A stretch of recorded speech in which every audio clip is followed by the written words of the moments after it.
Okay, hey Paul, how you doing? I'm doing all right. Thank you for interviewing me. Yeah. And thank you for listening to 4 hours of our rants.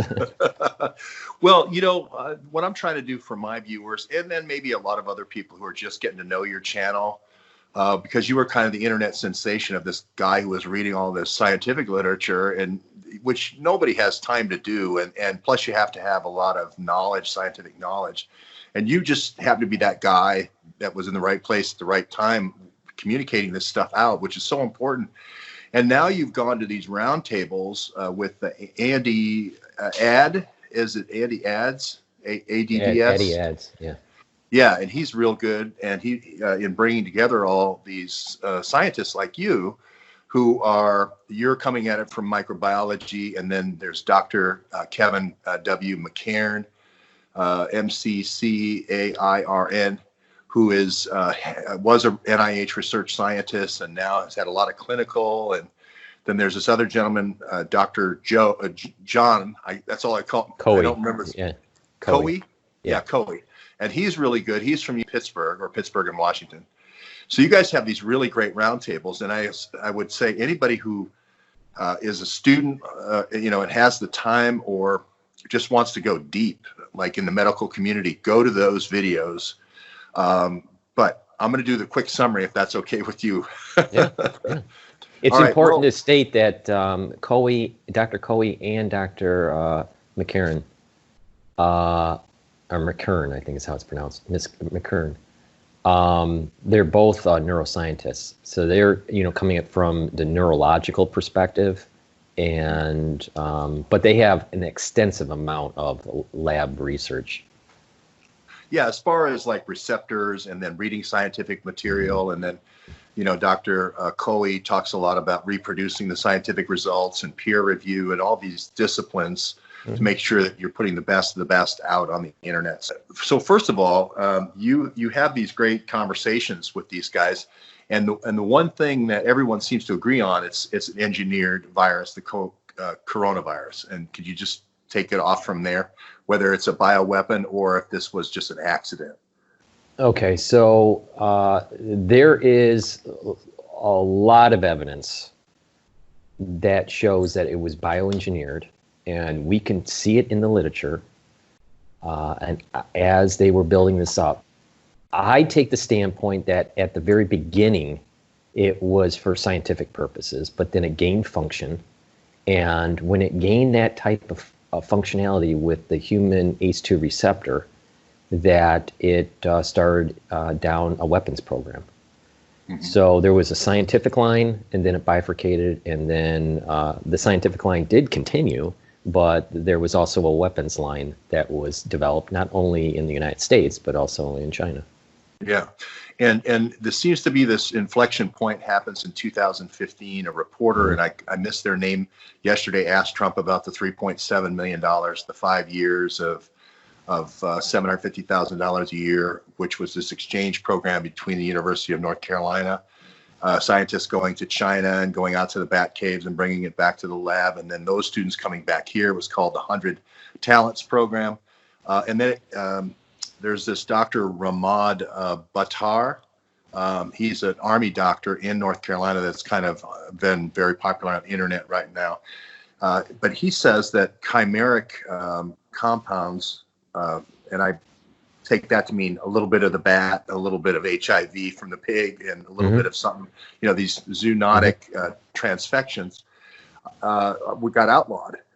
And so the University of North Carolina had to shut their program down.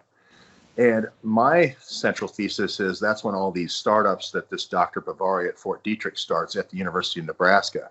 It's the same students, it's the same 100 talents moving back and forth.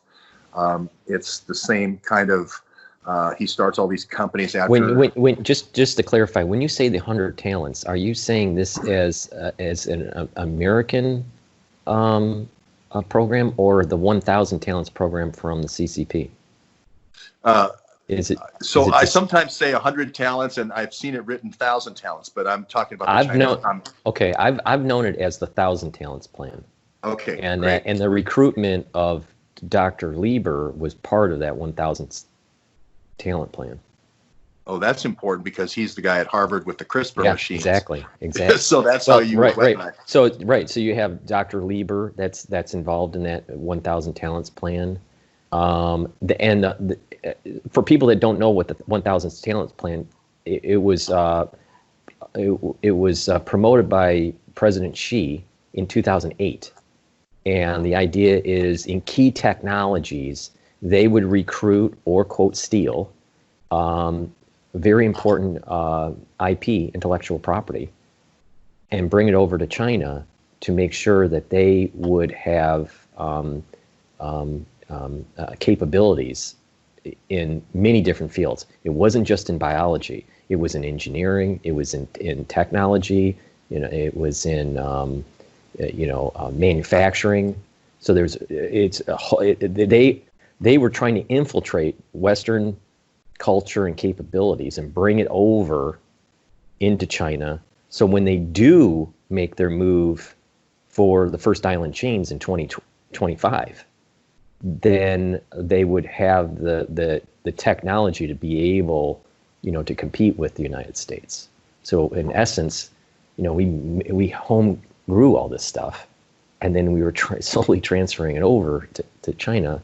They basically infiltrated us. So that plan that President Xi promoted in 2008 was called the 1,000 Talent Plan, and it was to infiltrate Western countries to transfer over their technologies. Yeah, and on our channel, we actually produce the purchase orders from, and another associate of mine, Mark Kulak, produced actual purchase orders from the USAID Predict program to actually pay that money out. And of course, what didn't get mentioned yesterday at the press conference was it wasn't just NIH money, it was NIAID money, which exactly. is Dr. Fauci is the director. And Trump said he found out an hour before the press conference, and then you didn't see Fauci at the press conference. They took him out. Right. And we were last time we were talking. I was stating that look into EcoHealth Alliance. They're tied to One Health. The Bill and Gates Foundation is tied to One Health. The Rockefeller Foundation is tied to it, and then the tentacles off of Fauci is Moderna, and so he was writing checks. He was writing checks for research to these out of country labs, right, like Wuhan, to do further chimera testing. Yeah, and further gain of function, and gain of wealth too. So, exactly. Because he's investing in this through Bill Gates is kind of the man kind of holding the bag under a front of being a foundation, but he's kind of maintaining the investments for Birx and Fauci. Do you think Trump is listening to channels like ours, or do you think that someone that is advising Trump that's listening? Because I'll tell you what, it seems like when you say something or I say something or, within our circle, there's a circle. We know the circle, right? So within our circle, on YouTube, when we say something, I swear about 3 days later, the mainstream news picks up on it. And then they sometimes they water it down, sometimes they don't, but they bring it up. So someone's listening to us. Well, Trump has a digital team, and the guy's name is Dan Scavino, and I've communicated with him a couple of times. And then Brad Parscale is the other person that is kind of has his ear to the social media world. And then they have a digital team that has these programs that do listening and so forth for what's spiking. My strategy has always been get it over to the One American News folks. Jack Brasovic has done shows there. Emerald Robinson's an anchor there. I've done some stuff with her.